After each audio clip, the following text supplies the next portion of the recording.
शहर के किनारे एक पुराना कब्रिस्तान था जिसे लोग अंधेरों का कब्रिस्तान कहते थे।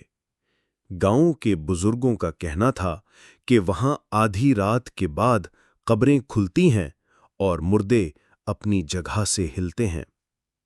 चार नौजवान इमरान, हमजा, बाबर और तलहा दोस्तों में शर्त लगा बैठे।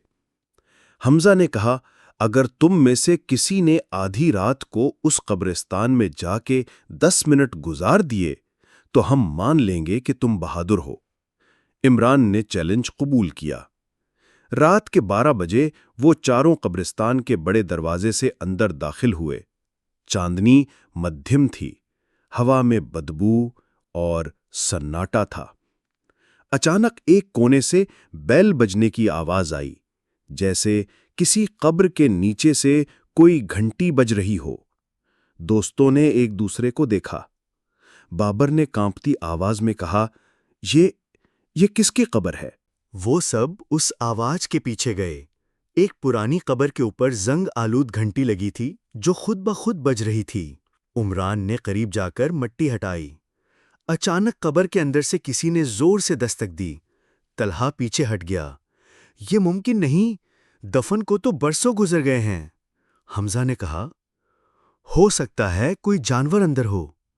लेकिन फिर कब्रें एक एक करके हिलने लगीं। चारों दोस्तों के कदम मुंजमद हो गए। उसी लम्हे कब्र के एक कोने पर एक साया नमूदार हुआ। एक दुबला पतला शख्स जिसकी आंखें खाली थीं और मुंह से मट्टी बह रही थी। उसने कांपती आवाज में कहा, तुम्हें यहां नहीं आना चाहिए था। अब कब्रिस्तान की कई कब्रें फटने लगीं।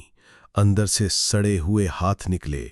कुछ कब्रों के ढक्कन हट गए और मुर्दे आहिस्ता आहिस्ता बाहर आने लगे।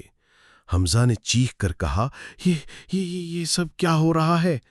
बाबर ने कुरान की आयत पढ़ने की कोशिश की, मगर जुबान कांपने लगी। एक लाश ने उसके कंधे पर हाथ रखा। बाबर बेहोश हो गया। इमरान ने बाकी दोनों को कहा, हमें निकलना होगा वरना हम भी यहीं दफन हो जाएंगे। लेकिन रास्ता बंद था। कब्रिस्तान का दरवाजा खुद ब खुद गायब हो गया था। अब सिर्फ कब्रें थीं और उनसे निकलते हुए मुर्दे जो सब एक ही जुमला दोहरा रहे थे, हमारा वक्त अधूरा है, तुम भी हमारे साथ रहो। इमरान और तलहा ने बमुश्किल होश संभाला। उन्होंने बाबर को खींचा, मगर वो जैसे जमीन में धंस गया था। अचानक हमजा ने जोर से कहा, ये सब एक ख्वाब है, ये मुमकिन नहीं हो सकता। लेकिन जैसे ही उसने ये कहा, एक बड़ी कब्र का ढक्कन हटा। उसके अंदर एक पुरानी लाश नहीं, बल्कि एक जिंदा औरत नजर आई। सफेद लिबास में, लंबे बाल, आंखों में सुर्खी।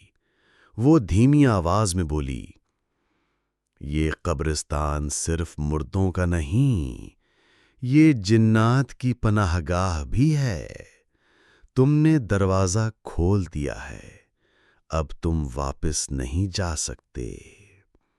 तलहा कांपते हुए बोला, हमें छोड़ दो।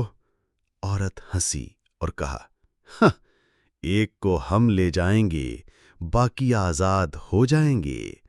फैसला तुम्हारा है। दोस्तों के होश उड़ गए। उमरान ने कहा, हम एक दूसरे को नहीं छोड़ेंगे। लेकिन अचानक बाबर की लाश खड़ी हो गई। उसने आंखें खोलीं और कहा, फैसला हो चुका है, मैं जा रहा हूं। मिट्टी के हाथों ने उसे खींच लिया और वो कब्र में गायब हो गया। औरत की चीख गूंजी और कब्रें दोबारा बंद हो गईं। तलहा और उमरान ने आंखें खोलीं तो खुद को कब्रिस्तान के बाहर पाया। सुबह हो चुकी थी, मगर जब उन्होंने हमजा की तरफ देखा, वो गायब था। सिर्फ उसका जूता कब्रिस्तान के गेट पर पड़ा था।